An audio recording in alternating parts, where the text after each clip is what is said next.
मैं gaming channel खोलने वाला हूँ, क्या करूँ?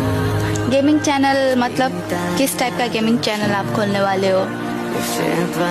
फ्री फायर का ही खोल रहे हो या फिर आप सभी गेम्स आप लोग खेलना चाहते हो? फ्री फायर का गेमिंग चैनल खोलना चाहते हो? गेमिंग चैनल खोल के ही नहीं होता है, कंटिन्यूटी दे सकते हो, अच्छा कंटेंट दे सकते हो तो करो, नहीं तो थोड़ा मुश्किल है अभी गेमिंग कम्युनिटी में ग्रो करना। अगर कर लिया तो फिर सही है।